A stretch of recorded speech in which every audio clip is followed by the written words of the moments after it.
Professor. Yeah, how are Afternoon, you? Professor. How are you, Ophelia? How are you, Great, thank Marielle? you. How are you, Yenting? So we have like 10 people currently in the Collaborate. Um, and I believe in let me quickly check the discussion board. Today, uh, okay, on discussion board, I have 12. So, I mean, 13 people, 13. So, uh, well, those three people, we are missing three people in here. But now, shortly, I'm hoping that they are gonna join shortly. So let me share my screen. There you go. There's the screen, and let's see. Oh, so we were, in the last class yesterday, we were talking about the income statement, and we um, basically defined what operating income is, because uh, basically, the income statement shows you uh, the process of arriving at profit. I mean, it's largely called profit. Yeah, this is profit. I mean, in a way, this is profit. Uh, but be careful with the term profit, because there's gross profit and there's net profit, and this is not net profit yet. But then, is it gross profit? No, it's not gross profit. Gross profit. This is the thing, a tricky thing with accounting. And I'm not an accounting person. I'm an economist, financial economist. But financial accounting is the common base. Uh, so you have to understand, I mean, the fundamentals about any company, and um, analyzing the financial statements is called fundamental analysis, because it financial statements really give the fundamental aspects, fundamental picture of the company. But what did I do? Oh yeah, this is too long. Okay, let me. Okay, a shorter. So I was saying, um, operating income is not gross profit, it's not net profit, but what's it called? It's called EBIT, right? Um, this is why I'm being very precise with the. This is why I'm being very precise with the terminology, because yeah, of course, this is profit, in broad sense, this is profit, in a broad sense, okay? But then, unless you are very clear about the distinction between the net profit and um, operating income, uh, you can make a mistake, because unless you are differentiating between net profit and just what you call profit, in a broad sense, yes, right? And also, I remember yesterday, Abul said, isn't that, um, subtracting, the sum of these numbers from these numbers, that's, I was asking about what is the verb. And Abul said, isn't that the same thing? Take profit. Yes, I said, in a vague way, it's the same thing.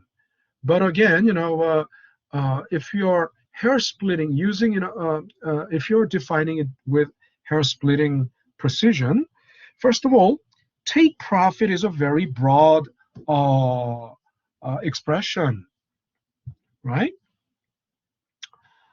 To take, uh, let's be more precise, to arrive at profit, right?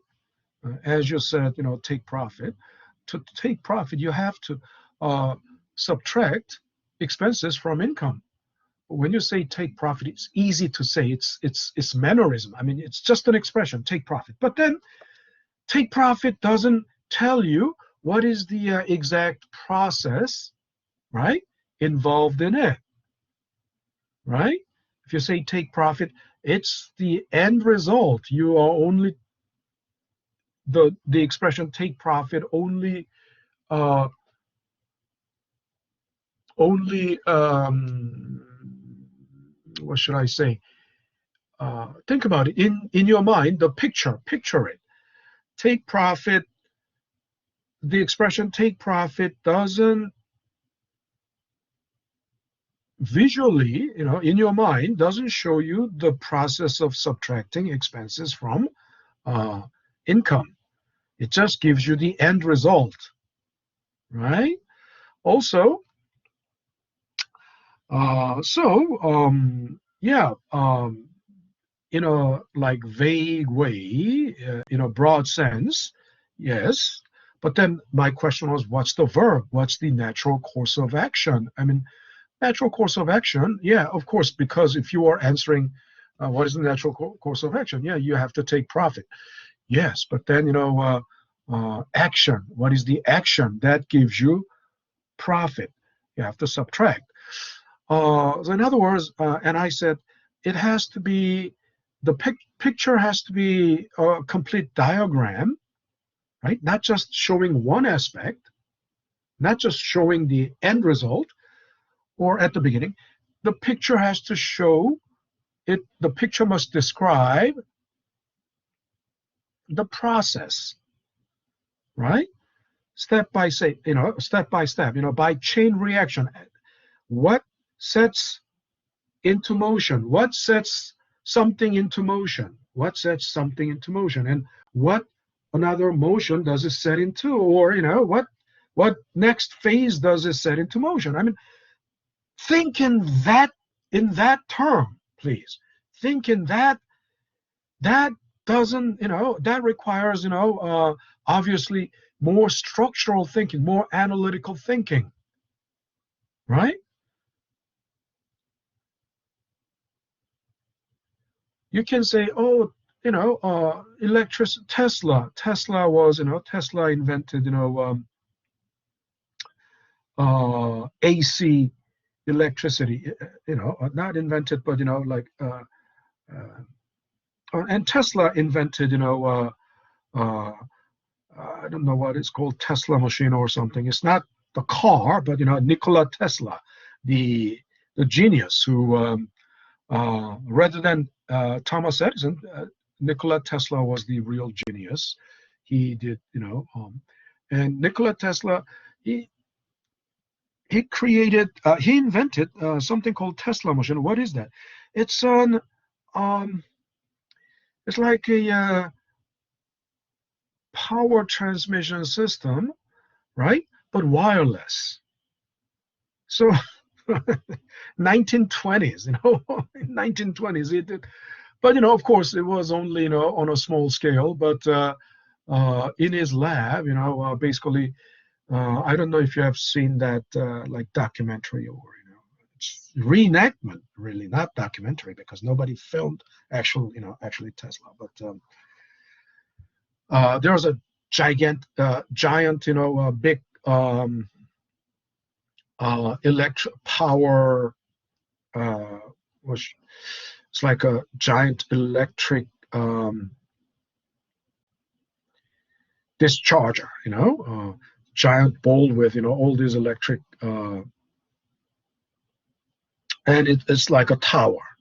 And currently, we have power cables, and uh, the power lines are supported by towers, and actually electricity travels, by cable and power lines, and uh, it comes to our homes and comes to factories, goes to uh, wherever it needs to go. But Tesla built this tower that discharges electricity. So it looks like once it is on, it looks like a giant, lightning chamber, thunder and lightning chamber. Inside, there's a lot of, plasma, electric plasma, like like lightning.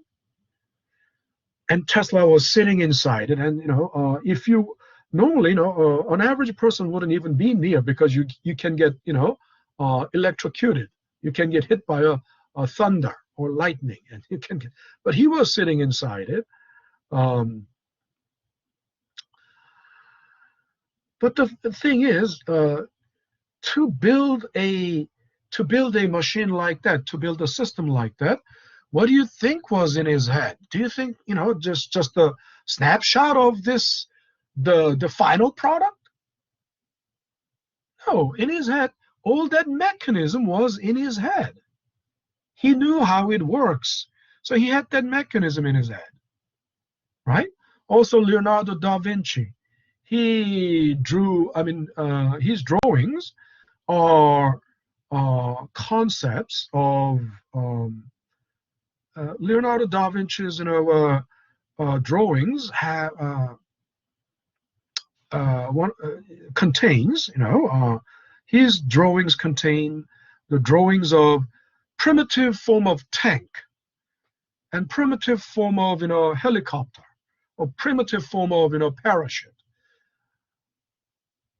But think about it. When he draws something like that, the drawing of a tank, do you think it's only the outside? The picture is, he doesn't draw only the picture outside. He is also putting on the drawing what works inside, the mechanism, the tank, right?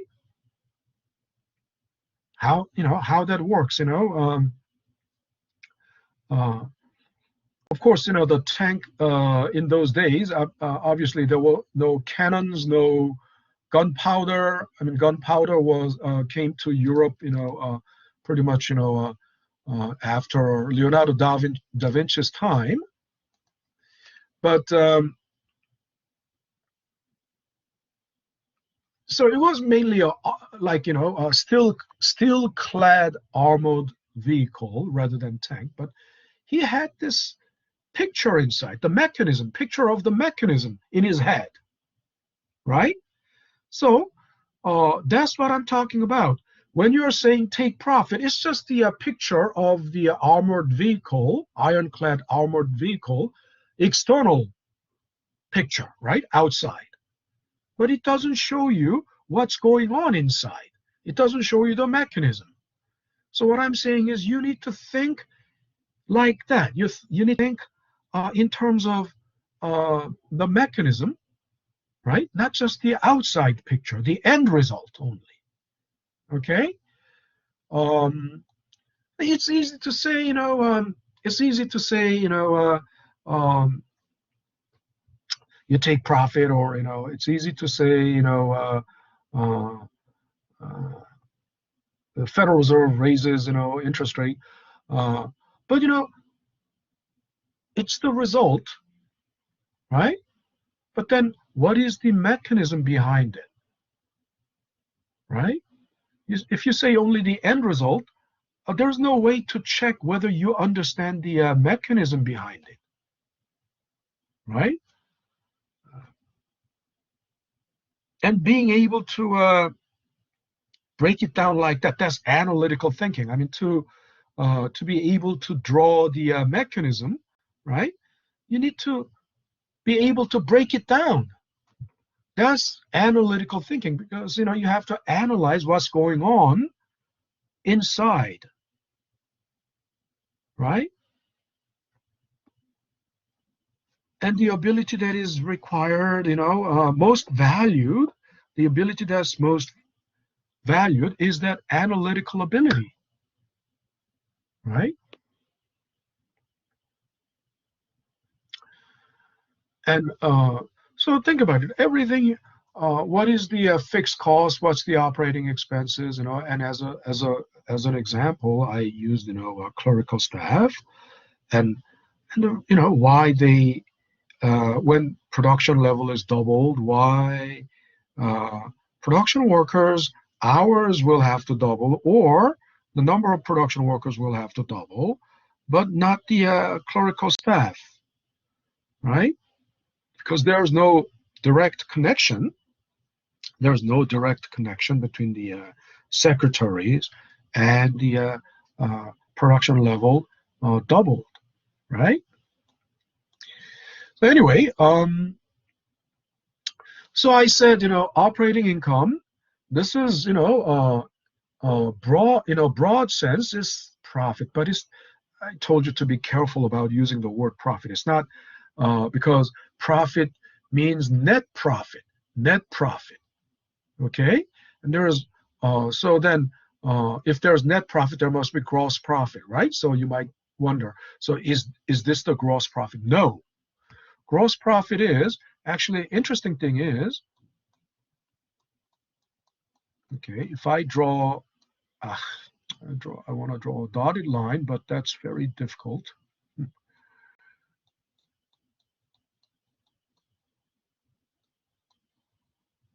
So where am I drawing it? Where am I drawing the dotted line? Huh?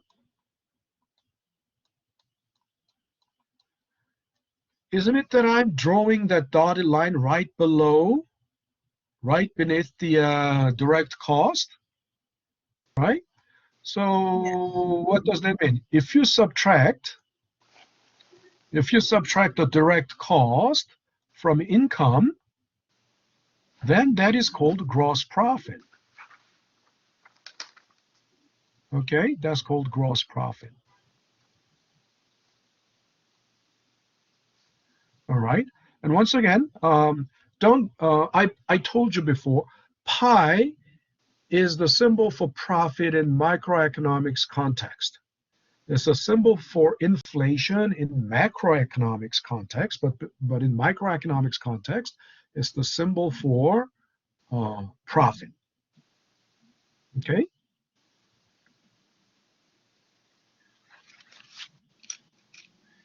They say, I want my share of pie. Okay. So profit, why pie? No profit. So uh, also sometimes it's called gross margin. Also sometimes called gross margin. So what is why gross profit or gross margin is here? So think about it. Uh, I personally find gross profit a redundant thing. Why? Because it's not really profit yet, right? Think about it. If you're only subtracting direct cost from income, right? Um, it's not really profit yet because you have indirect cost. Only by subtracting indirect cost, direct cost and both direct cost and indirect cost, then you can say you are at profit, right? And also, there's a very suspicious or dubious motive behind gross profit. There can be. Why? Suppose this company, has very small variable cost, very small variable cost. That means they're not making that much. They're not selling that much. If they are not making that much, they're not selling that much. But uh, uh, they have huge indirect cost. So their direct cost is relatively small, but their indirect cost is huge, right? But without showing indirect cost, right? Without showing indirect cost, they just say subtract, only the small direct cost, which is small, and then obviously gross profit may look very good, right? Gross profit would look very good because you're subtracting a small, very small um, uh, direct cost or cost of goods. And then this makes, and this can make the company look very profitable. But look, they are hiding something, right? We, they are hiding that they have huge indirect costs, and without showing indirect cost, only bragging about this company or flaunting this company just by gross profit, then you should suspect that there's an ulterior motive, right? Obviously, the first line of profit. I mean, the first line of profit, or when you whatever uh, what can be uh,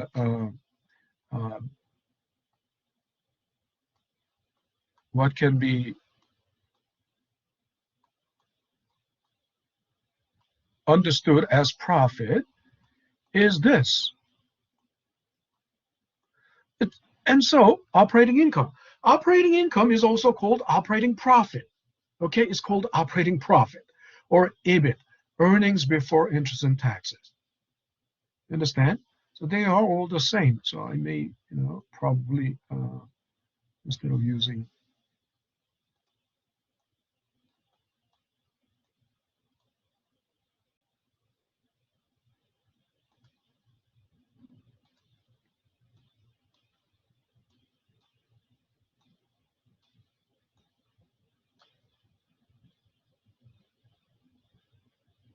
Okay, so you might ask, oh, so is income the same thing as profit? Then no, no, no.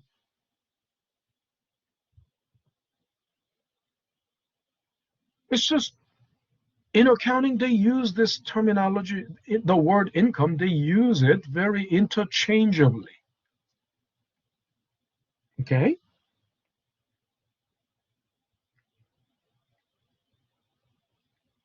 so income is the term that is used very ambiguously. Sometimes it means gross income, and net income is profit. Net income is net profit, right? Um, and operating income is operating profit, right? Um, and then think about it.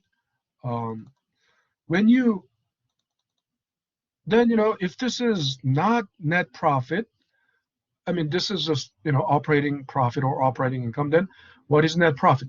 That means we still need to do some more things. And what are those? First of all, we haven't from the operating income, we haven't paid out interest. Okay, yesterday I made a mistake. I said interest is part of the no, interest is part of the overhead, not part, but not part of the uh, uh, operating expenses. I just got that, operating expenses. Usually, the term overhead and operating expenses are used, interchangeably in confusion. But overhead is a bigger thing than operating expenses alone. So you have to pay out interest from the operating income. In other words, uh, the interest payment to whom? To the bondholders, or to the debt holders, or to the lenders. So they mean the same thing. Lenders, bondholders, debt holders, they mean the same thing because they are all lenders. I mean, banks are lenders. Banks can lend to this company directly. The bank could have lent to this company directly, like $100 million directly, or $10 million. Or the bank could have also invested in the bond of the company, $10 million in the bond. But that's lending. I mean, what's the difference? The bank can also lend directly, or bank can buy the bond. The bank can lend to this company through the bond, right?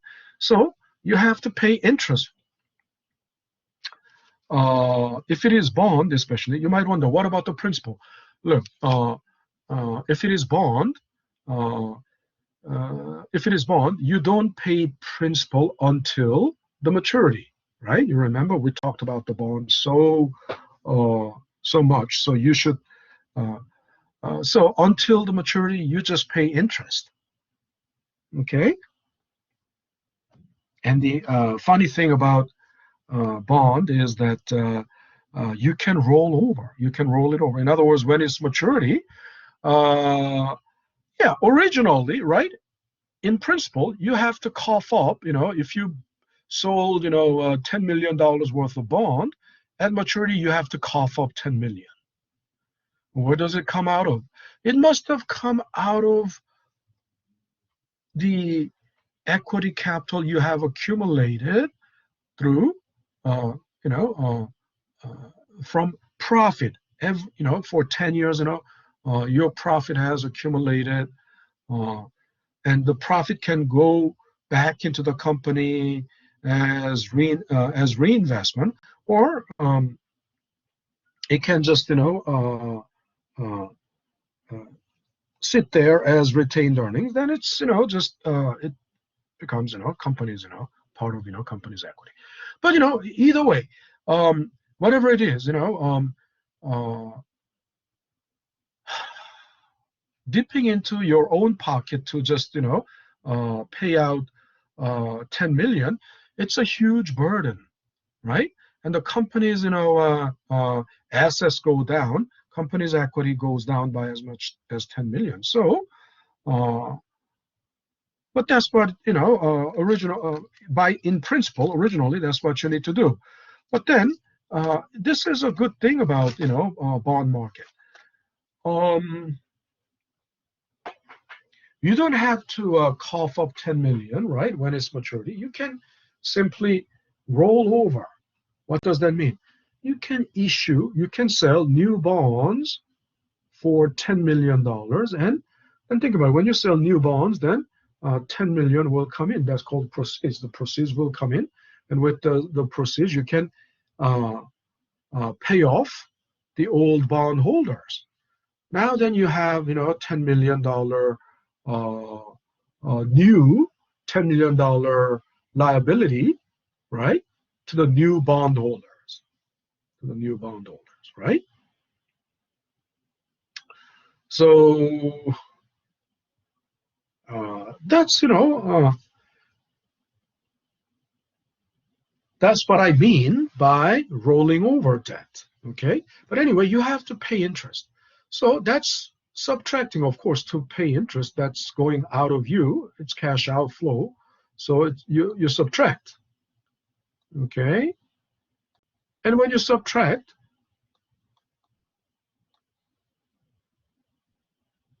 from operating income, you pay out or subtract interest. Then what does that become? Anybody? If you subtract interest from operating income, what's the next? What? Huh? EBT, so earnings before taxes? Yeah. Yeah, it becomes EBT because interest is out, so it becomes EBT. That's earnings before taxes, right? Earnings before taxes. But look, if I follow this column, right? If I follow this column, and this column is the logic behind the naming, right? The nomenclature. Let's see. The word is nomenclature. Naming. The logic behind this column is quite obvious. Yeah, it's self-explanatory. This is earnings before interest and taxes, and interest is gone, so it has to be called EBT. But if you just, give a name in this column, what should it be called? What should you call that if you follow this column? The name should be? So after you wait, can you repeat the question? Yeah. If you follow this column, right? If you follow this naming logic of this column, right? The operating income column, what should be the name? So now you're taking away the You taxes. took away So interest. You took away the interest. So what? After taking away the interest, what should it be called? taxes? And Well, then, you're gonna subtract the huh? taxes? Well, What? after you took away the interest, now you have to subtract the taxes? Yeah, you have to subtract taxes, but so before subtracting taxes, what should it be called? So that name must also mean the same thing as EBT because it's earnings before taxes, right? What should it be called before taxes, before paying taxes? What should the earnings before paying taxes? What should it be called? Gross profit. No, I told you gross profit is this. And I told you that gross profit is, I don't like the term, I don't like, it could be misleading. Gross profit could be misleading. I've been explaining that all this while, and you just don't. Gross profit is, it can be, very dubious, and, it could be, the motive can be very, dubious. Is So it what net should it income, be? Professor? What? Net income? No. How can this be net income? You are still before paying taxes. Isn't that right? Operating profit?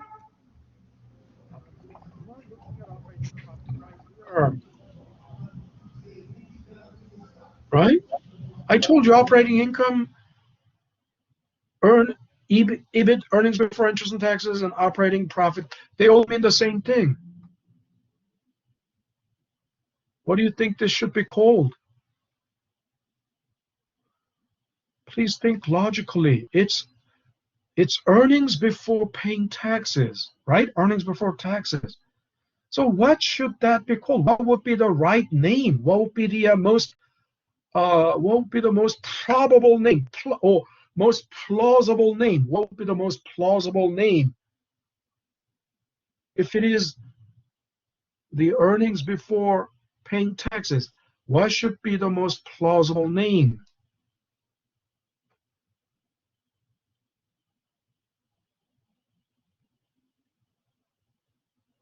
It's not very difficult, right? But if you think just logically, that name should mean the same thing as EBT. Net So what? income. Huh? Net income. No, I said already no to net income. How can it be net income? Don't make me repeat the same thing over and over. You are still before paying taxes. You haven't paid taxes. How can it be net income? What do you think it should be called? Anybody?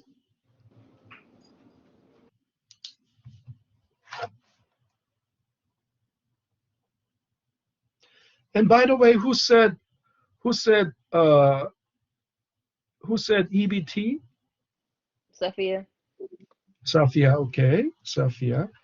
Yes, but Safia, you have no idea what Safia, you got 0.25 for EBT, but Safia, you have any idea what it should be called? Another name for EBT? No, I can think of EB like before. I'm thinking in terms of before EBT, it was Yeah, operating it's before income. paying taxes. It's, before paying taxes. Then what should be the appropriate name? Because you're before, you're right there, standing right there before paying taxes. What should it be called? That is not a profit?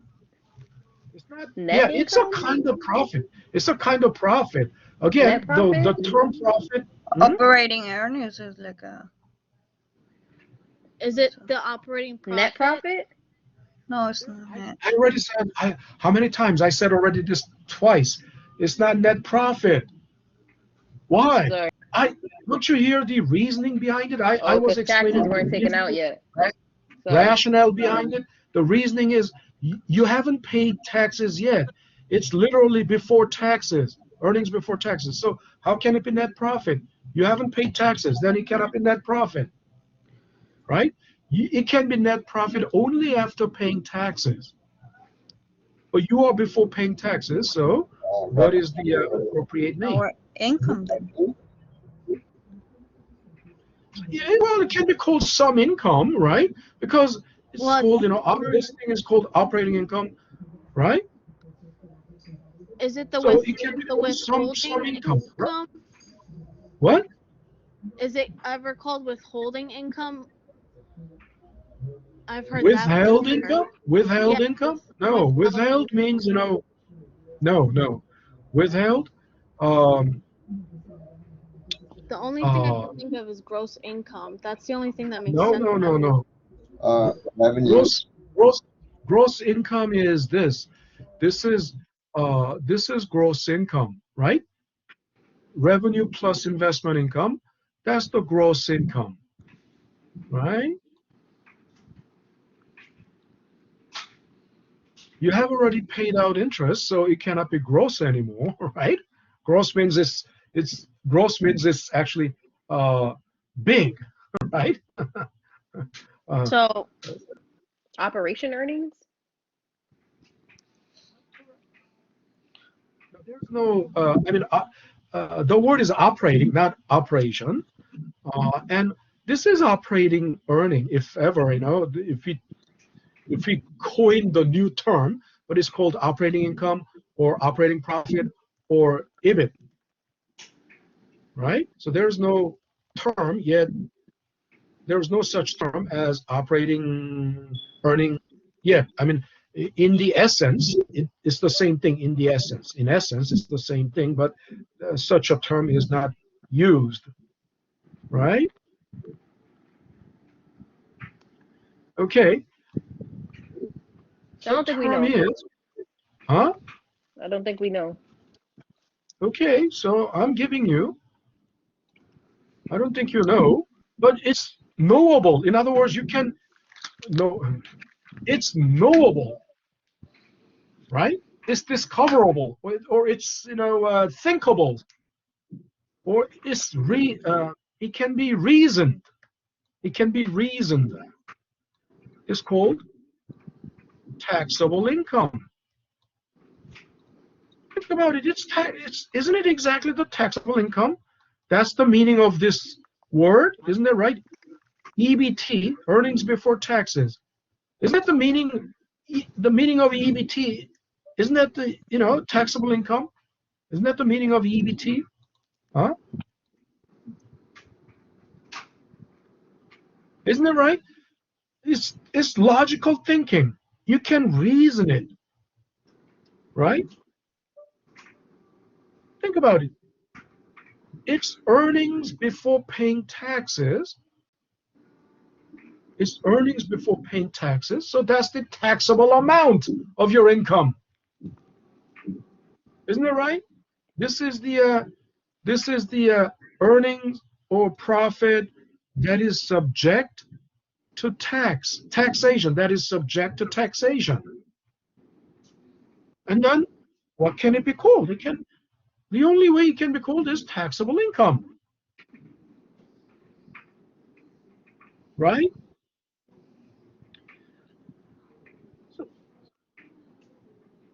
So this is, this is basically, how you think. It's not a new word. It's not a difficult word. It's not a new word at all, and it's not a difficult word at all. It's just basically reasoning. Use, logical reasoning. Right? Your brain should be capable of doing the logical reasoning. Okay? So that's, and then if it is taxable income, then what's next? Net income. No. You cannot E. get to net income. Because I took You out the cannot get taxes to net now. income yet. Huh? Well, I'm Is it taking off the the taxes. Yes. Who said taking out the taxes? Who said take out the Sophia. taxes? Okay, Safia, another 0.25. So think about it. It's a lot. Why can't you think logically? I mean, if this is earnings before taxes, then what's the next step? What's the next thing that must happen? It's before taxes, so the next thing must be taxes. Don't you think? That's why it is called taxable income. So you take out taxes, you pay taxes, and finally, God, Net income. yes, who said net income finally? Someone is Sophia. a big fan of net income. Yeah, I've been saying Huh? net income all day. So who is that? Sophia. Again? Yes. Okay, Safia. And you knew, and then you were able to say taxes, and how could you, Because all was left is taxes. The T. So yeah, well, you knew that you have to pay taxes, from taxable income before arriving at net income. And how come you were saying, net income when, it was the turn for taxes? Huh? Sorry. I had So disconnected my this audio, is, so I thought we were past that. okay. So finally, it's called net income, also net profit. So Safia, you got another 0.25. So it's net income or net profit. Same thing, right? Net income or net profit. You can call it net income or net profit. And also, following this column, right? The logic, according to the logic of this column, right? What should it be called then? E. Hmm? Earnings? Someone said what? Someone said what? E. The earnings. Eat? Oh, okay. Yeah. You don't. You say you call it EAT. You call it EAT. Who said that? Who was that? Sophia. Again? Yeah. Eat. Yeah. Who said eat? That's Sophia. Safia. Yes. Ah. Okay, Safia. All right, you got 0.25. Do another it again. Yeah, you got another 0.25. Thank you. Yeah, it's called EAT because it means obviously can anybody guess what this stands for? What EAT Earnings stands after for? taxes. Earnings after taxes, of course. And that's the only thing that can be done. That's the only thing that is logically, that can logically be. No, that's the only logical thing it can be. You understand? Because you pay taxes, so it's earnings after taxes. Okay? Now the thing is, interesting thing is, so you can tell, oh, so earnings is basically profit. Yeah, earnings are basically another name, another word for profit. Okay? But then profit is also, oh, then earnings and profit and income are all the same thing? No. Income is a very um, income is a very fickle thing, or what should I say, subtle, because depending on the context, right? It can mean profit or not. Okay? Why? This is income, right? This is gross income. Revenue and investment, that's gross income. Income means, something in gross state. Income means, the uh, uh, receipt of money, right? Receipt of, money, and it's in gross state, right? You didn't pay out anything. Um, After paying out, like direct cost and indirect cost, that is called operating income. But from this from this level, from this state, from this phase, or from this step, now it can be called earnings or profit. Okay? So from operating income, taxable income, net income, they can be considered profit, right? They can be considered, earnings, right? But in this state, gross income state, it's not earning, it's not profit, right? So here, now, I just wrote, okay. So from, let's think about it. From here to here, right? From gross income, from that phase to this phase, from gross income to operating income phase, right? So from gross income, you subtracted expenses, right? So you arrived at operating income. These stages, right? These stages from here to here, that's called operating activity. Okay, operating activity.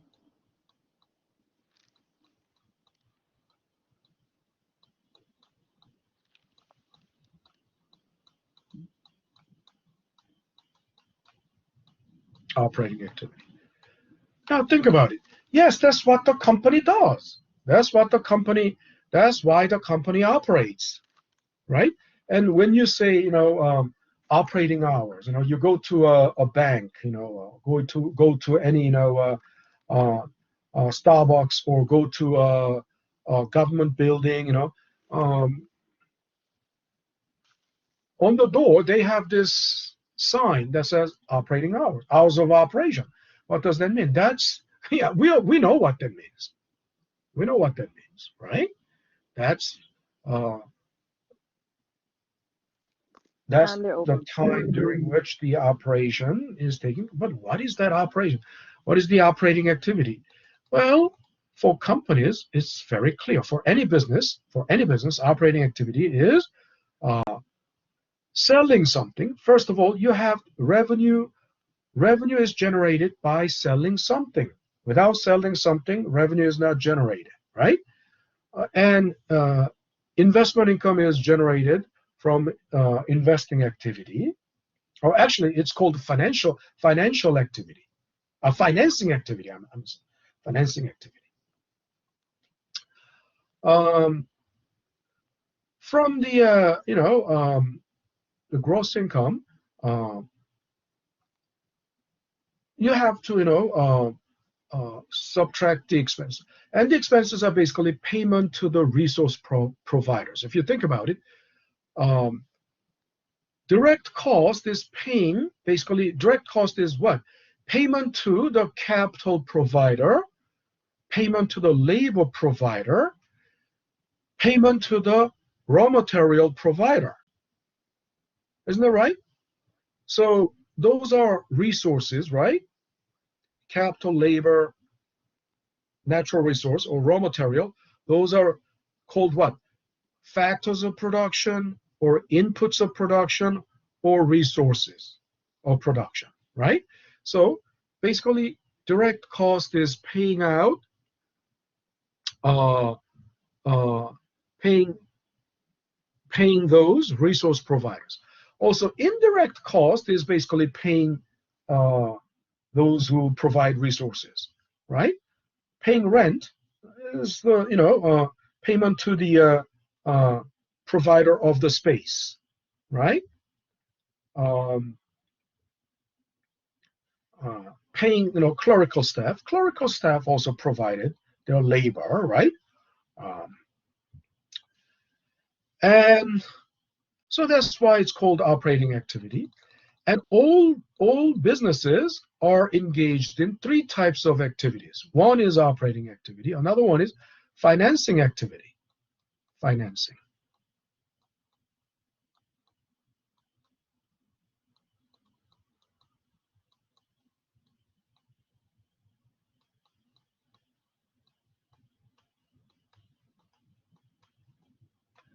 And the third one is investing activity. Investing activity. So you might wonder, how is investing activity different from financing activity? I mean, aren't they basically investing activity? Doesn't it mean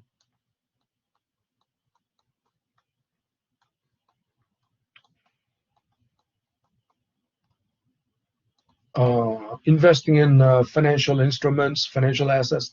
No, actually, investing activity means, think of it from a company's perspective. If you're a manufacturer, right, your investing activity means, acquiring plant and equipment, right? Think about it. Investing activity, it means, investing in production capacity so that the company will be able to produce on a bigger scale than today, than now. If you're investing in plant and equipment, what does that mean? Of course, in the future, right? In the future, your production capacity will increase, right? Don't just say more money. Listen, that is only the More end profit. result. Sorry. You'll make more Yeah, profit. but that's only the end. More profit or more money. That's only the end result. Only the end result. But think in terms of chain reaction. First, investing in. They will have to invest in the More equipment, more product, plant and more money. equipment. What is that? What does that do? It will increase the production capacity. If production capacity increases, then the output will grow. Output will be increased. If output is increased, that means more products will be sold. More products being sold will generate more revenue, right? Whether, of course, the profit will increase, but whether because the more your revenue, the greater your revenue, the bigger your profit will be. But that doesn't necessarily mean your profit will be maximized at the same point as the revenue maximizing point. So think in terms of that chain reaction. Okay, so investing activity is mainly about investing in hard assets, physical assets. You understand? Physical capital. Investing activity is mostly about investing in physical capital, right? Not investing in stocks or bonds. Okay, and the company and financing activity is actually, activity to raise capital to invest in the company's capacity, production capacity. So to expand the production capacity, you need capital. So how do you raise capital? You will have to sell stocks, right? You'll have to sell bonds, and through raising capital through that way, then you have the capital to put into expansion of your production capacity, right? That's called financing activity. Of course, but it's the opposite thing can be also financing activity. For example, you can buy back shares. You can buy back your own shares. And why? Companies often buy back their own shares. Why? It's to boost the stock price, right? Why? It's very simple. Buying stock, even if it is the company's own stock, but these stocks were held by investors in the market, and the company is buying back, then that's a demand, right? When you're buying back something or additional buy is always additional demand. Demand pushes up the price, right? And then when you buy back the stocks, so you buy back 1 million shares. So that means what? In the market, the shares of this company being traded is less 1 million. You understand? 1 million shares less, right? There are 1 million shares less trading of this company trading in the market. And if there are 1 million shares less, then that means when you divide total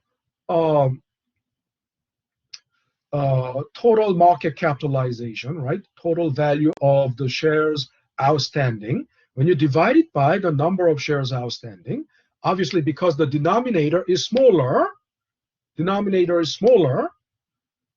the price will have to go up. And the price already went up a little when this company is buying back their own shares, because that pushes up the price, because it's demand, it's additional demand, it pushes up the price. Okay, you understand? So anyway, I don't want to go too much into this.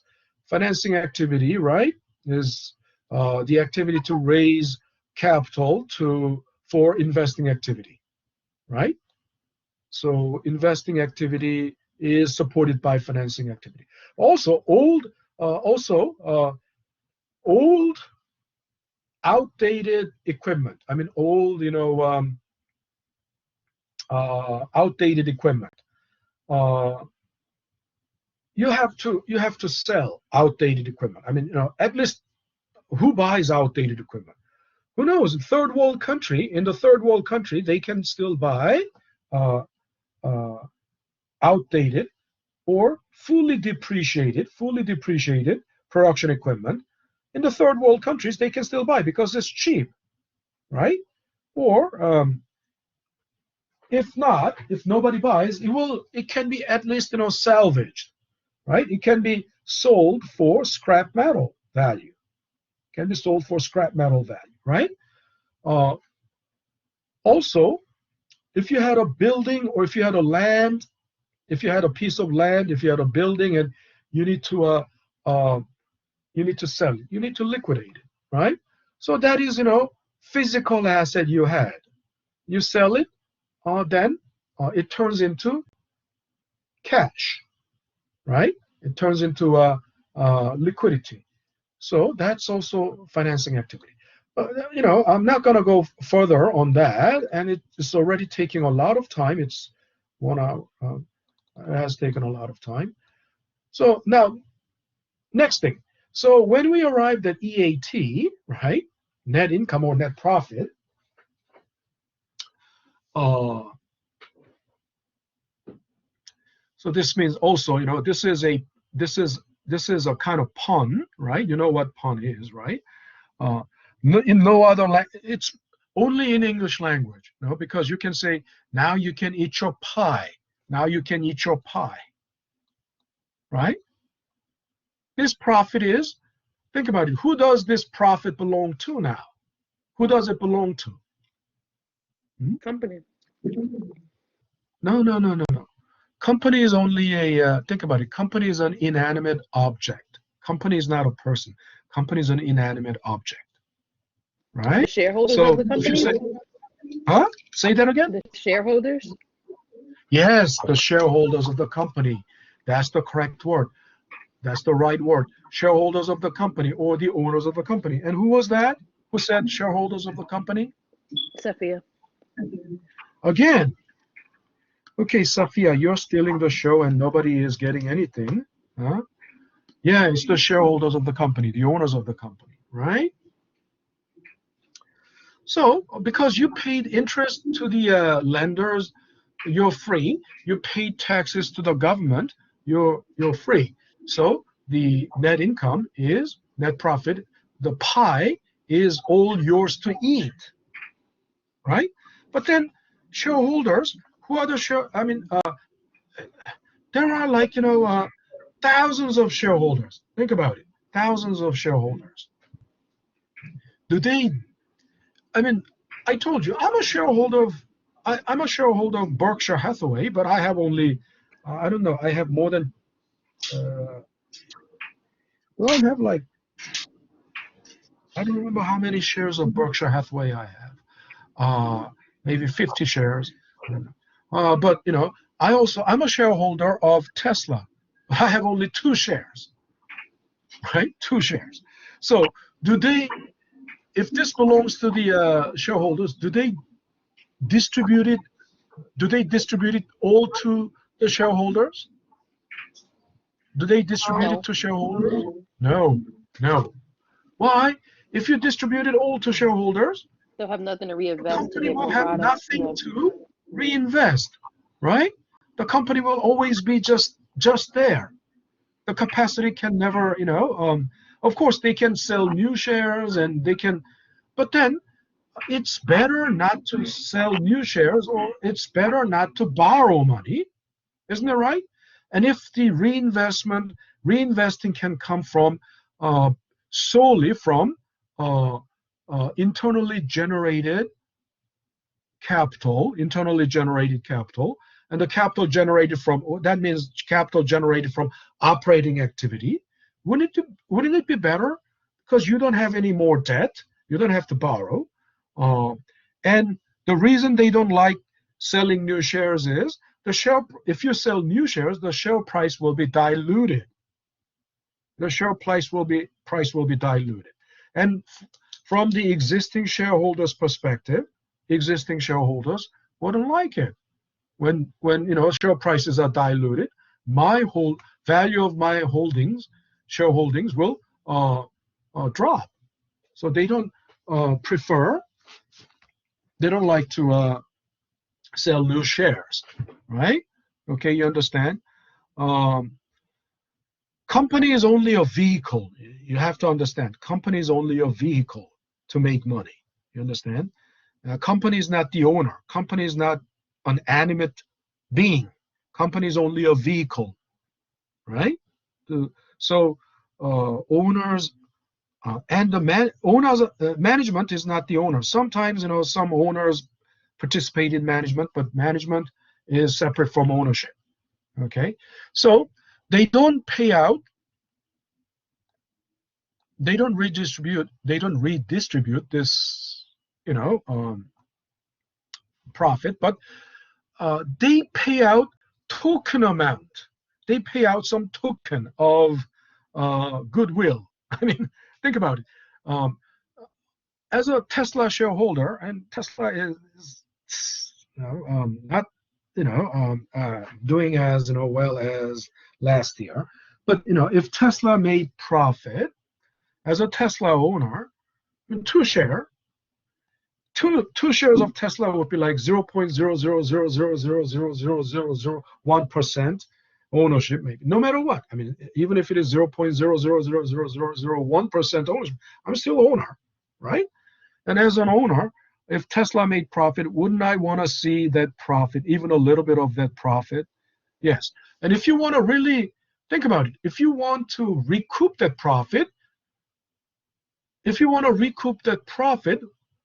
can do something. What can you do if you want to recoup that profit? Let's say Tesla made, You sell your stock. let's say, yes. Who said that? Mohammed. Mohammed. Yes. Now, yeah, we are talking some senses, right? Mohammed, you got 0.25. If you want to recoup that profit, you can simply sell your shares, and you realize the capital gains that you have. You understand? You realize the capital gains, but until you sell, it's only paper gain, right? Until you sell. So, but you don't want to sell your shares. Then what? Well, so the company pays out a token amount from that net income. That token amount is called a dividend. Okay. Of course, the token amount is it depends on what is the price.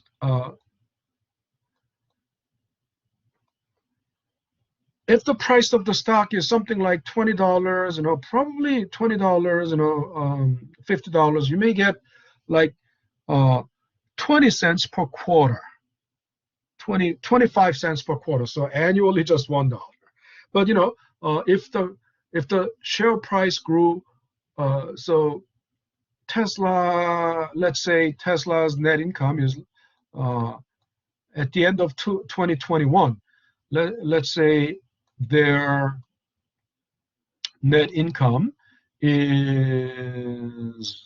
1 billion, let's say. It's not going to be like 1 billion, but just to make it, just to make our thought experiment easier. So, excuse me, I got to get the door, so I got to answer the door.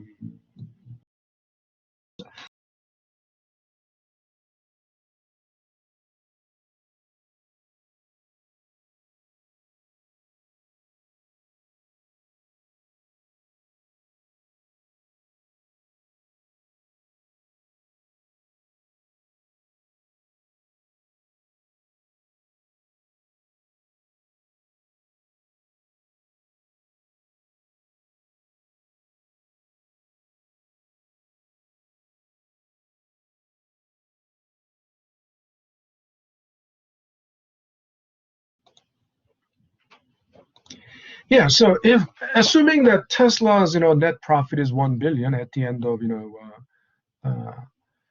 and then if there are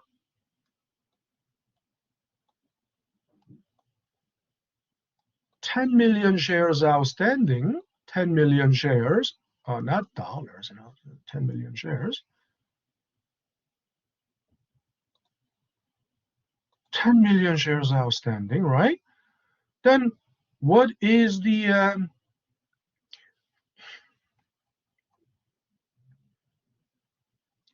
you get the idea.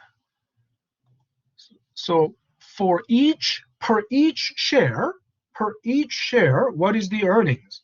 Per each share, what is the earnings? What's the profit per each share?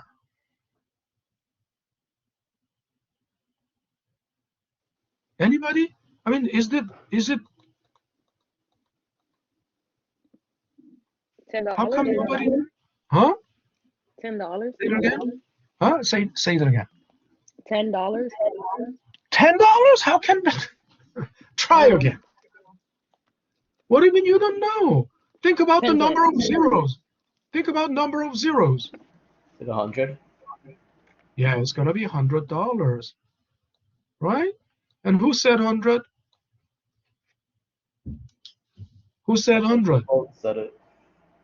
Huh? I think we both said it at the same time. Yeah, who are both of you? Abul, I think Sophia? Not sure. No, I don't think. Okay, so you're a bull. A bull gets 0.25. Sophia, didn't you say $10? I was guessing. Yeah, it I has was to just be. wrong. I was guessing. Thank you, Abu, though. But no, it wasn't me. Yeah, a bull. Yeah, I give credit to where credit is due. Yeah, that was just Abu. Yeah. So $100, and think about zeros. Billion has 9 zeros, right? Million has 6 zeros, right? So 10 million, 7 zeros. So then you cross out, you cancel out 7 zeros, then it's 100. It's not a and we know what this is. This is profit per share. But then this is called, official name is EPS. But we don't call it EPS. We call it, what is that? What does that stand for? What do you think that stands for? What do you think that stands for? The earnings profit shared. No. Earnings per share. Earnings per share. Isn't that exactly what it means? We divided profit, or the earnings, EAT, right? Earnings after taxes, right? By the number of shares outstanding. So hence earnings per share, right? Does that make sense? That's exactly the profit. And I was calling it already profit per share, right? Profit per individual share. Everyone understands that? Everyone is following? Is it difficult? Huh? What? How come nobody We're answers? following. Huh? Yes, We we follow. follow the meeting. Okay, good. So, literally, that's what, isn't that exactly what this, division, what this math is saying? This math is exactly, doing, that's exactly we did exactly earnings per share, right? We divided, in other words, this earnings per share is EAT, which is net profit, earnings after taxes, divided by number of shares outstanding. Number of shares, right? Number of shares. And what would you call, what would you call that? EAT divided by number of shares. Literally, that's earnings per share, right? Hence, it's earnings per share. But out of the, so think about it. I told you, the company will pay out dividend. It's a token amount. So suppose if company's paying out 10%. Oh, no. 10% is 10% of 1 billion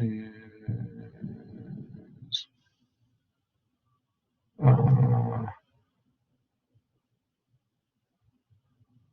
okay. Let's say they pay out 10%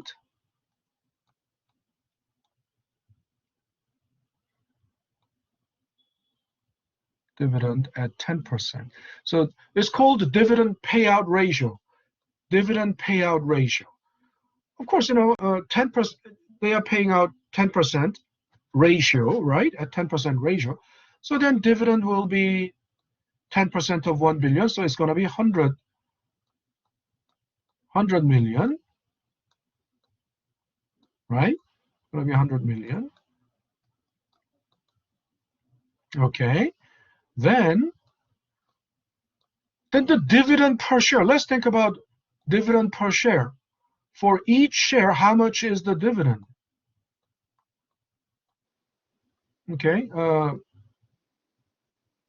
Dividend per share, right?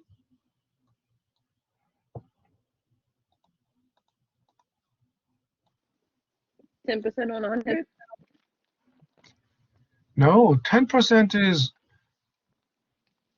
yeah. You can think of it that, no, but actually, 10%, the 10% is already done, right? 10% of EAT is 100 million, right?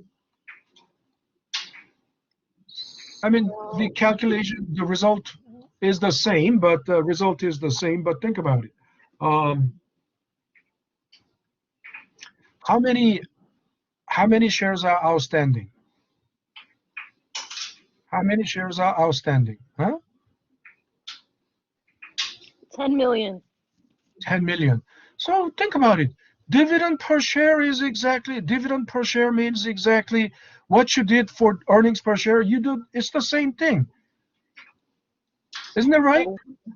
Dividend is a small fraction of the net profit that is distributed to the shareholders, and so they decided to pay out 10% of the net income as dividend. So 10% of 1 billion is 100 million. So if you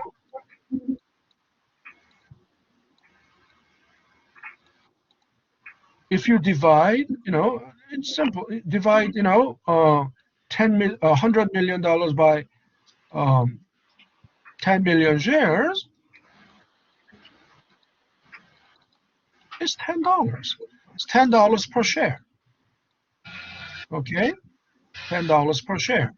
So that is, so look, I don't get, $100 per share because no company distributes the entire earnings, right, to the shareholders.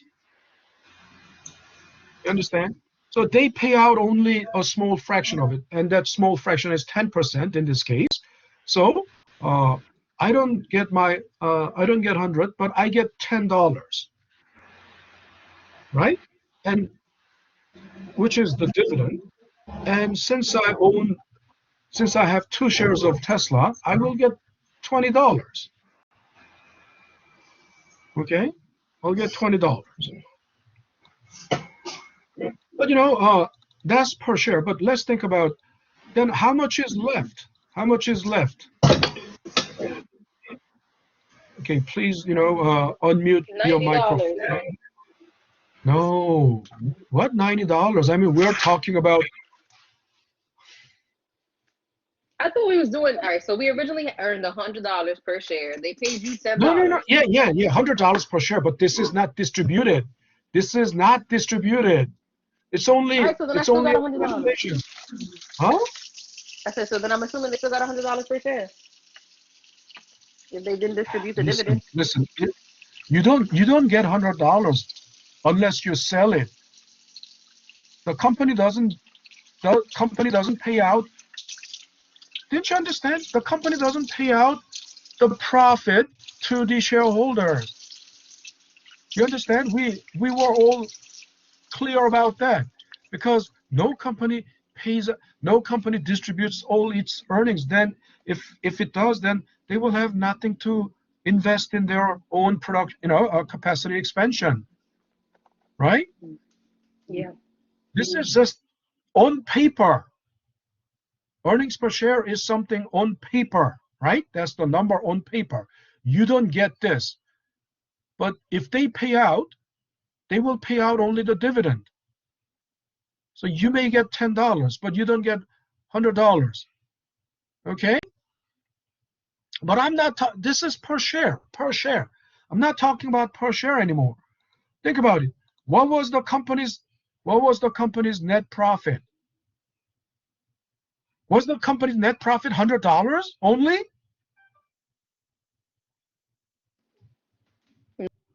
Come on, you guys. You're not sensible. Huh? Talk something sensible. What was the company's net profit? It's right in your face. You cannot even read it. $1 billion. Yeah. Who said? Is Was it Abu? $100? No. $1 Why billion. do you keep saying $100? There's Company made only $100 in profit? What's the answer? Are you that, Was $1 billion. $1 billion. Huh? Yeah, 1 billion. Who said 1 billion first? I believe Abul was. I don't know. It was a guy. Huh? Yeah. Was it you? Was it Abul? Who? Yes. Okay, Abul. So you get. Yes, companies. So profit, EAT, net income. Oh, they are aggregate numbers. Aggregate. Please understand that we are talking about aggregate numbers. And this is not aggregate number. This is per share, individual share. You understand? We are now back here in the aggregate territory, right? In aggregate number. So the company's profit was 1 billion, and they paid out how much as dividend? How much did they pay out as dividend? It's also right in your face. No, Is it company 100? paid out only $10 out of this 1 billion. No, did 1 they million. 100? million. 100 million. They paid out 100 million as dividend. Okay. Why can't you switch, back and forth between, per share concept and aggregate concept? And wouldn't it be very, wouldn't it be very ridiculous if company paid out only $10 out of 1 billion? Huh?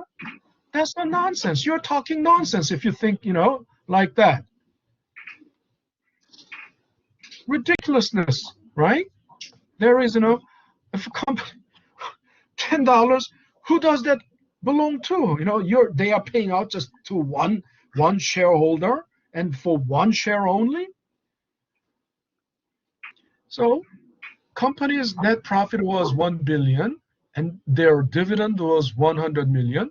So after paying out dividend, what is left? How much is left after paying out dividend? After paying out dividend, how much is left? 90 million. 90 million? No. If you subtract 1 900 million. 900 million, yes, 900 million. Okay, I cannot give you any credit for that because this is very simple. It's not even math, it's arithmetic. Okay, yeah, because think about the number of zeros, right? 1 billion has how many zeros? 9 zeros. 100 million has how many zeros? 8 zeros, because 1 million has 6 zeros. It's 100 of them, so 8 zeros. So if you subtract, it's like subtracting, 1 from 10, and then 9. So 900 million, right? 900 million. And what is this called? What's the name of this? So it's the after paying dividend, right? It's what's remaining after paying dividend, right? So what is the name of this? What's it called? Anybody? Can't you think of something? It's called retained earning. It's hard to write, but retained earnings. Okay, but how logical this is? Isn't that right? I mean, all this terminology, all these terms, right? All these terms, you might think, oh, they are so, they are so hard. They are so, they are so hard. Oh, well, it's not really hard. And what is hard? This is. Have you been only surrounded by mushy things all this, all your life? This is not even hard. This is not even touching the skin of the heart. And they are all logically self-explanatory. Isn't that right? All these terms are self-explanatory, logically self-explanatory, aren't they? Right?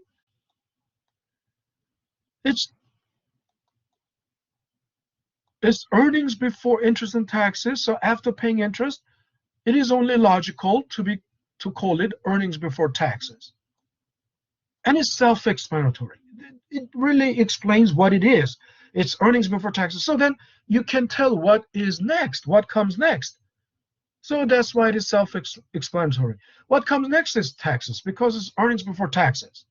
So it's self-explanatory. And then after paying taxes is called EAT, earnings after taxes. It's also self-explanatory, right? And then after paying out dividend, it is called retained earnings. Yes, that's earnings after taxes. From earnings after taxes, you pay out dividend. So it's still earnings, but it is retained within the company. So it's also self-explanatory, logically self-explanatory. So why is it hard? You study this once, and you should never forget, because it's all self-explanatory, right? You understand? It's all self-explanatory. All righty, so that's retained earnings. So we have so far talked about the the process of the income statement. Basically, normally your income statement normally ends here, because why? Because dividend is not an obligation. I've been saying this ever since the first topic. Companies don't have to pay out dividends, right? That's why it's different from interest, because interest is an obligation, because you borrowed money. I mean, on the bonds that you sold, you have to pay interest, coupon interest, because it's borrowing, right? And it's only, legally it's binding. You have to pay interest. But because it's a lender, you owe the lender the interest. But dividend depend you may not have to pay, because you don't owe anything to the owners. Think about it. The profit belongs to the owners. Isn't that right? Profit belongs to the owners. So owners don't owe themselves anything. Does that make sense? Owners don't owe themselves anything. Does that make sense? So if you want, dividend may or may not be paid. And if dividend is paid, think about it. If dividend first depends on the profit. If the company didn't make any profit, then there is nothing to pay out. There's nothing to pay dividend out of, right? There's nothing to pay dividend out from. You understand? If company's profit is zero, there's nothing to pay, right? Because net profit is zero, there's nothing to go out to the shareholders. And another thing, think about it. So it's totally at the discretion of the management, right? They may or may not pay dividends. But most of the companies still pay dividends as a signal, because by paying dividends, they are sending out signal that the company is very profitable, right? But sometimes, just for that signal effect, sometimes they pay out dividends even if their profit is very little. With even meager profit, they still pay out dividends, just to send out a positive signal. Why? Because if they don't even do that, then stock price will fall further. Because when the market realizes that this company didn't make much profit, then, or no profit, then it will go they will sell the stocks, and then stock price will go down. So to prevent that, they just pay out dividends to send out the signal that they didn't make a lot of profit right now this quarter, but they're anticipating there's a profit, huge profit, decent profit waiting in pipeline in the future. Like, as if, it's a false signal. Of course, it's a false signal, but it's better than, letting their stock price dive. Okay? So next thing, okay, before paying out dividend, right? The profit was 1 billion and earnings per share was 100. After paying out dividend, retained earnings, which is, basically profit, is 900. And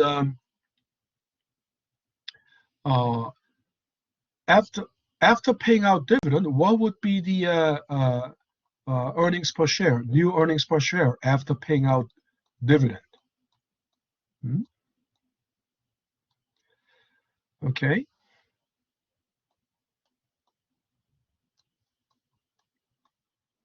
This 900 is million divided by how many ever shares we have. yeah, 10 million shares, right? Yes, that's the logic. So can you tell me what? So this is earnings per share before dividend, and this is earnings per share after dividend. So what would be the earnings per share after dividend? After dividend. Anyone? Someone provided the logic. 90. 90, yes. Who said 90? Sophia. Sophia. And who provided the logic? Sophia.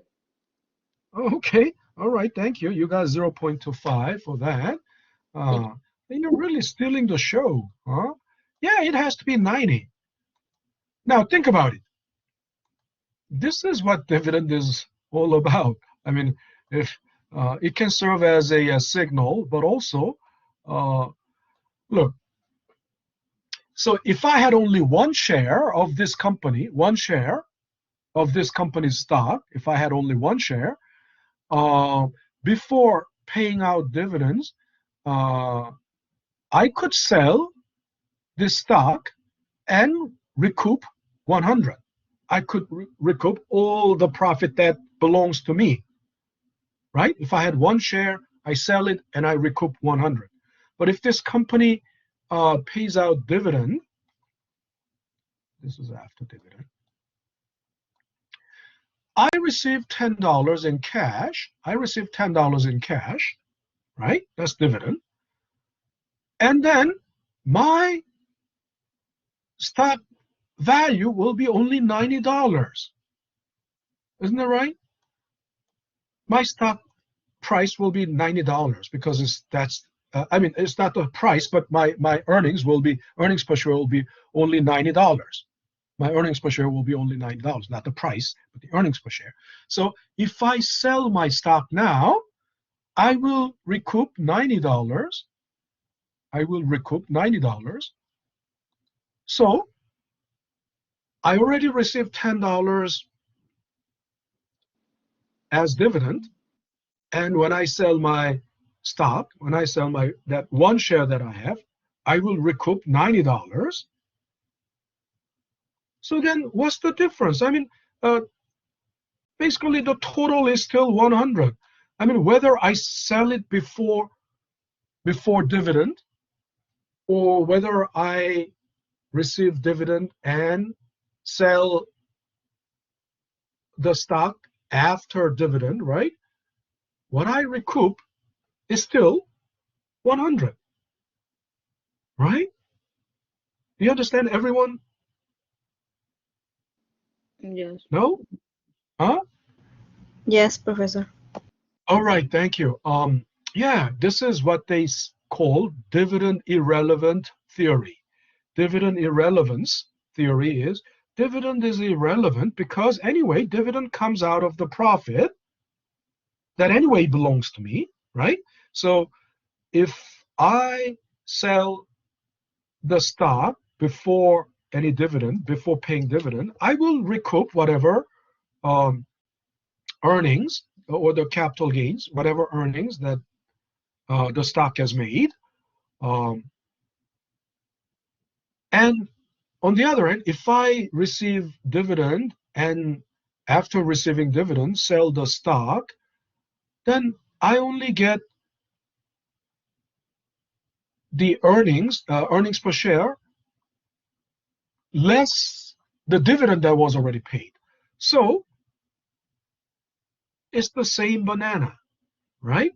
Whether it is, I sell without dividend before the dividend is paid, well, company doesn't have to pay dividend, or whether I do that or whether I sell after dividend, still the same thing, right? That's called dividend irrelevance theorem. But again, in reality, in reality, there is, still, even after paying dividend, price moves. I mean, this is only book value, but the price moves, right, constantly in the market. So it may not be exactly the same thing, right? Price can go up or go down in the market. So the market price would deviate from the book value. So dividend irrelevance theory is only very solid, logical, and solid as a theory, but in reality, there are other factors that affects the stock price, not just the dividend, right? So whether the dividend is paid or not. So that wraps up pretty much everything about the what you need to know about the income statement. So we're going to move on to the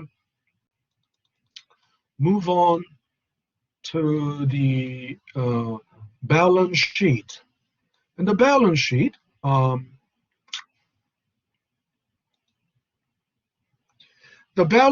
is not necessarily put this way. I cut balance sheet into two segments and put them side by side. But it can be like one long table, like income statement, right? But so bear in mind, the balance sheet isn't necessarily presented to you in nice, two segments or nice, two halves like this. But the reason I broke it into two segments is to juxtapose, right, the asset side and the liability side.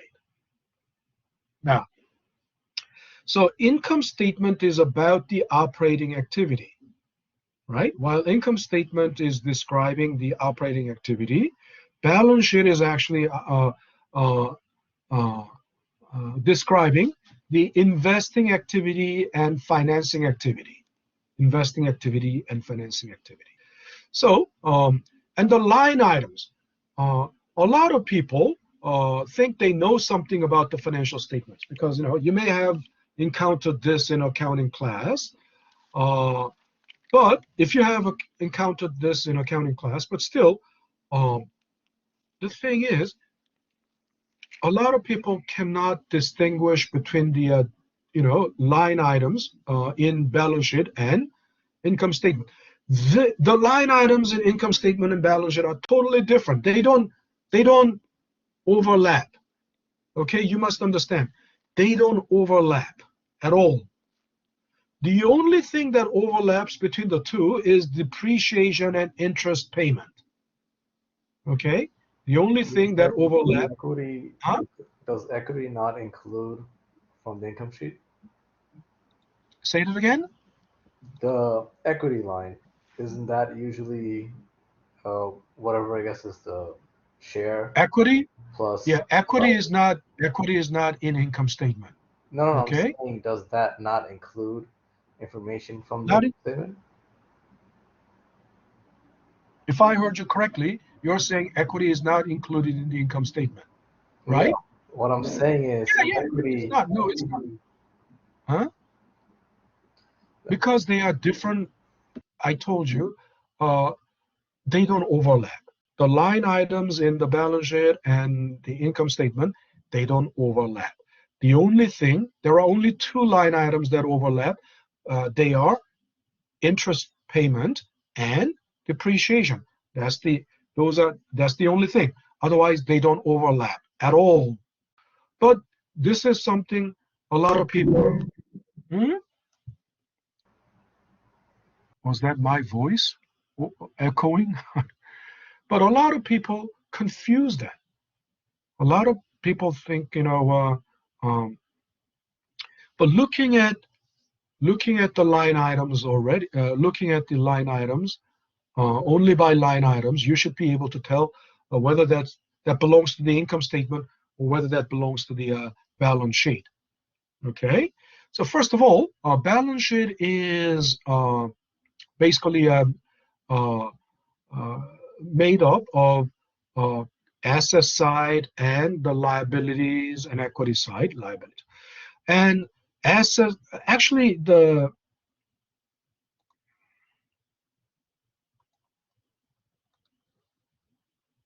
Okay, let's do this. Oh, no, no, no, no, no, no. That's not it.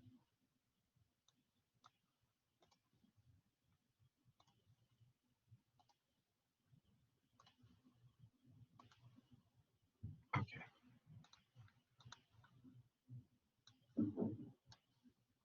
Oh no, why is it black? Undo, undo.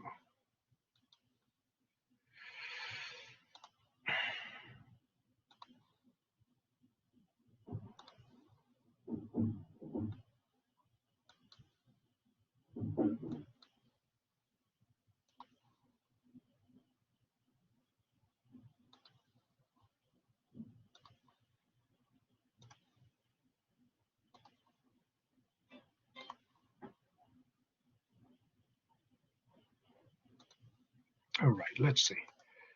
So, why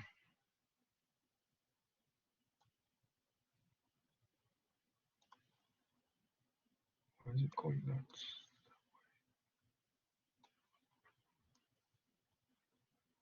Okay.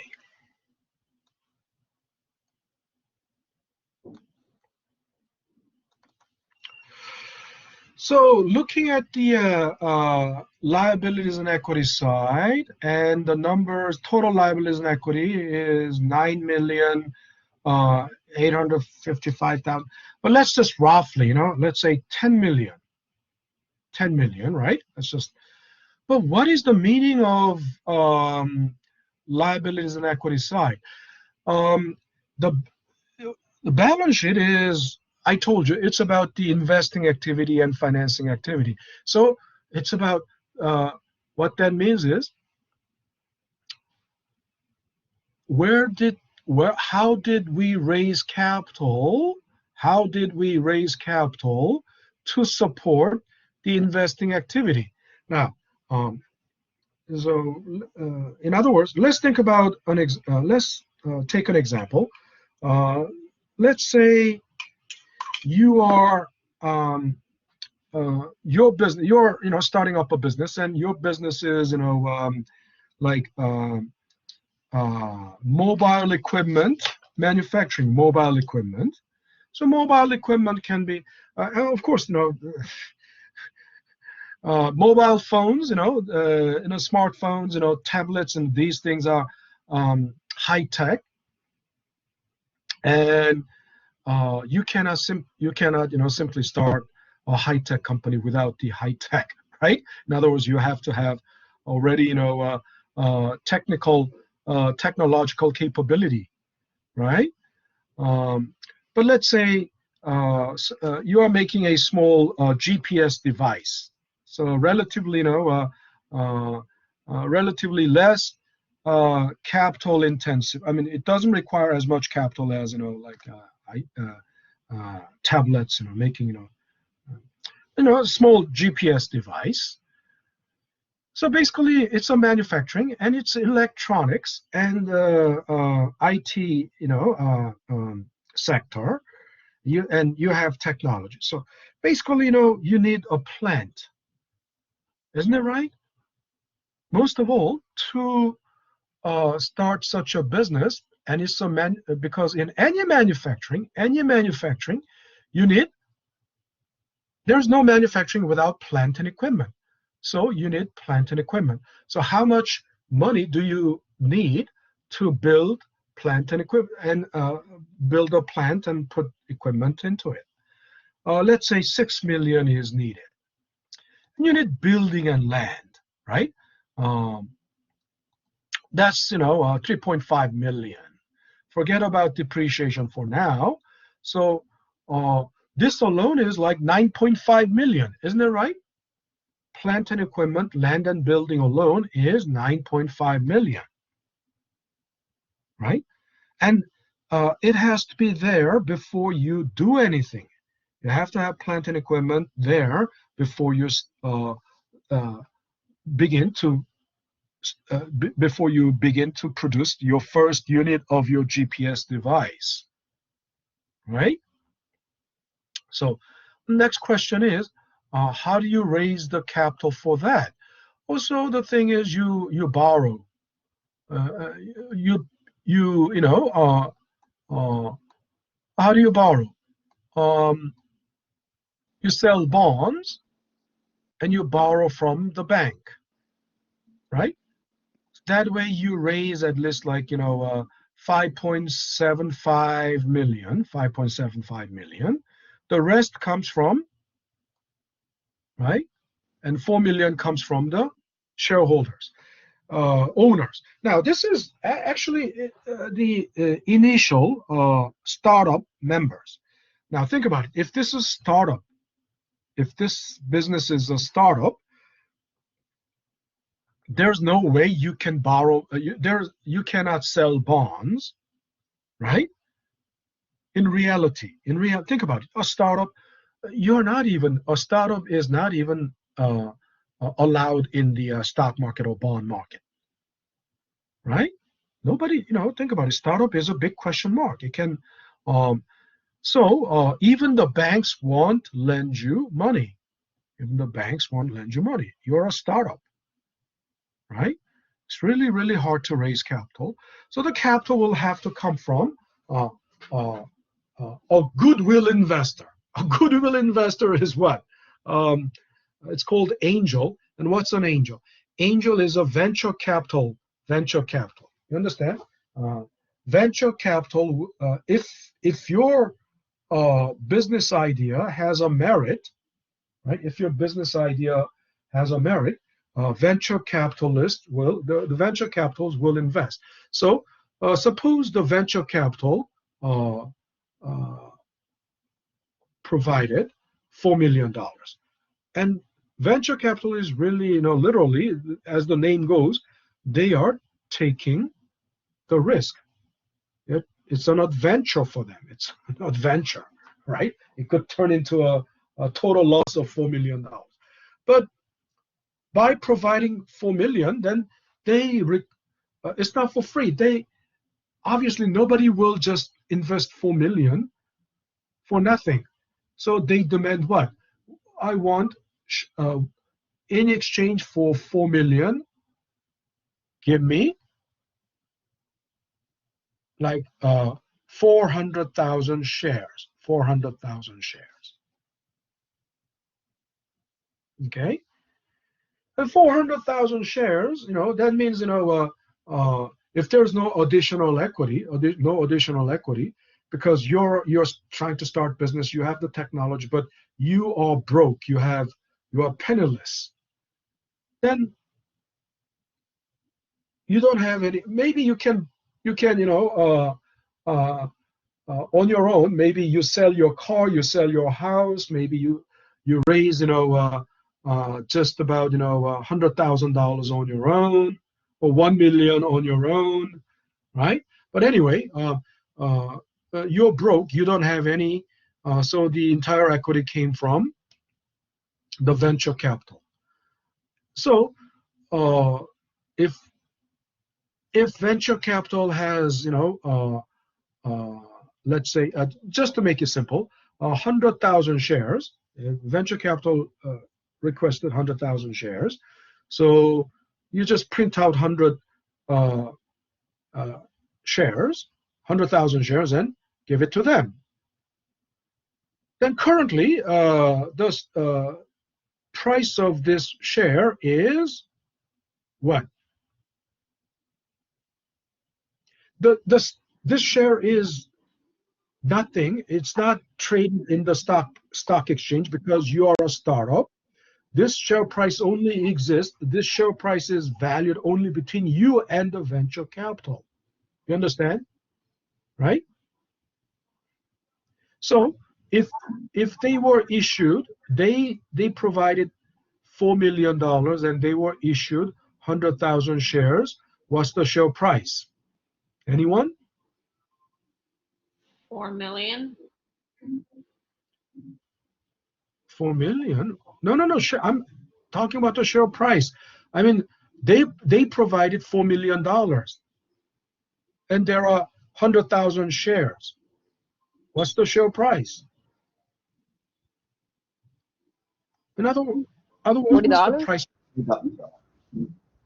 $4? No, try again. 40? Count to $40. How many zeros are there? 4 million has 6 zeros. 4 million divided by 100,000. Yeah, 100,000 has 5 zeros. So just cancel out 5 zeros, then you're left with 40, right? I'm using only, round numbers, and you shouldn't have yeah, $40 per share. Isn't it right? $40 per share. But that, once again, that share price is not market price, because this is a startup. You are not even admitted, you're not listed in the market, you're not even accepted in the market. So this share prices only exist only between you and the venture capital. You understand? Mm-hmm. Yes. And it's called book value, because it's only the share price that exists on the book. And the book means, balance sheet, right? Book means balance sheet and income statement, right? But of course, on the income statement, the share price doesn't show there. It's not where it belongs. So it is, that's called book value per share. You understand? Book value per share. So BV, book value per share. Okay, 12.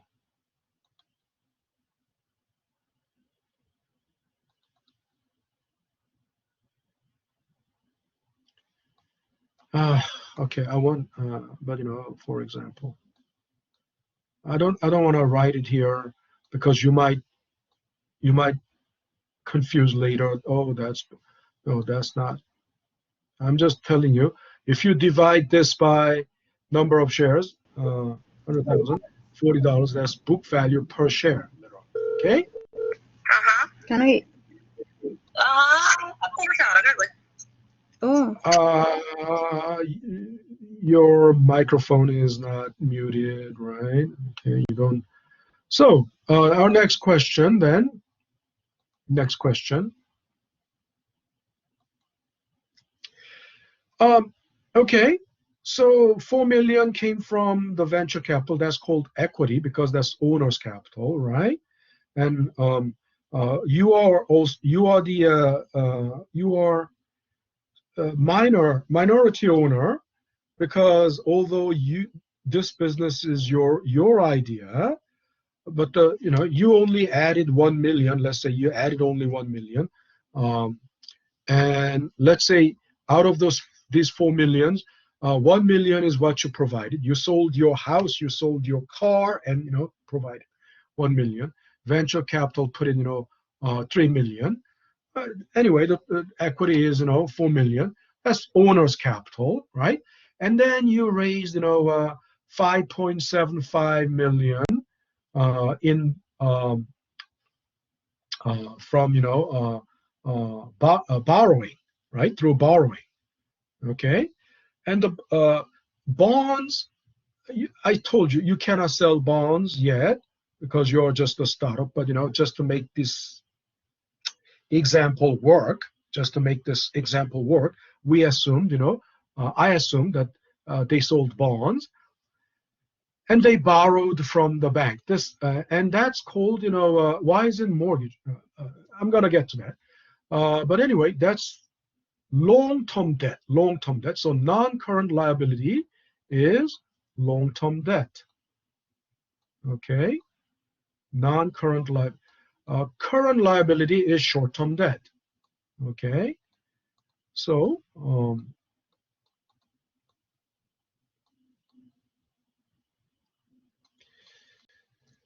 there are three capital components. It's called capital component, right? Short-term debt, long-term debt, and equity. Okay, so total and the total comes to 9.855 million, but roughly, let's say 10 million, roughly, right? So you raise the 10 million through short-term debt, long-term debt, and equity. Okay, short-term debt is called current liability, and total of the current, right? And long-term debt is called non-current liability, and that's the sum of all the non-current. And if you add these two numbers, right? Add these two numbers, right? That's the total liabilities, right? And so total liabilities and equity, total, all of them is about 10 million, right? Again, then why did you raise this capital? What was the purpose of, raising this capital? It's obvious, you raised this capital because you needed to acquire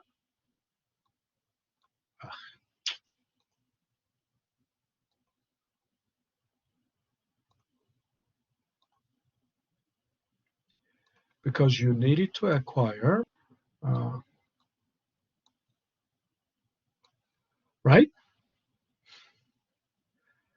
Plant and equipment, land and building. And because there is no manufacturing without plant and equipment. And then, they are 9.5 million.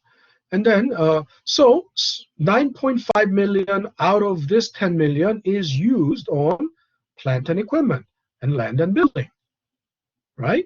And the rest is used on the current assets. And current assets are, these are the line items of the current assets. But again, the line items, individual line items are not that important.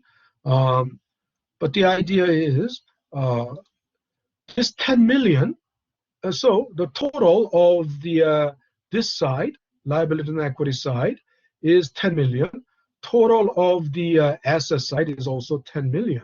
So the point is, this 10 million raised through debt and equity, they all transformed into, they were all used to acquire assets.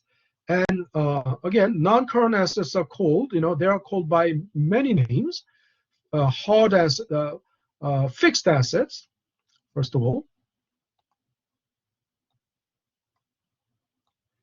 Fixed assets, physical assets, fixed assets, physical assets, physical, because they are literally physical in nature, aren't they? Plant and equipment, land and building, they are all physical in nature. Or real assets, because they are real things. Physical things are real things, aren't they? Physical things are real things.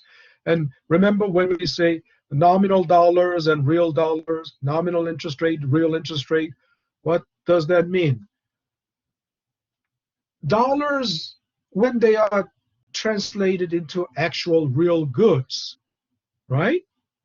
And you can buy only with $11,000 if you can buy only 10,000 bottles of Coke. Actually, the real purchasing power of $11,000 is only as good as 10,000.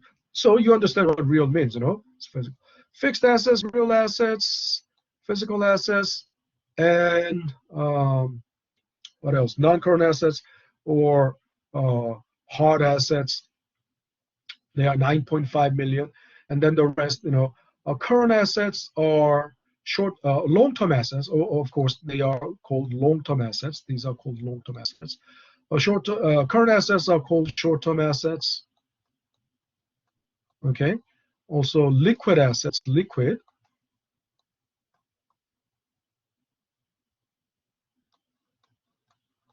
Meaning they can easily turn into cash flow. Okay, they can easily be liquidated. Also, current means liquid. Current means liquid. Also, they are financial assets. Financial. Some of them are really financial assets. Not all of them. Financial assets. So think about it. I don't. We're out of time. So so basically, the conclusion is, this 10 million raised this way through selling stocks, through borrowing, they are all transformed into real assets or liquid assets, and so they must balance out. In other words, this number must equal to this number, right?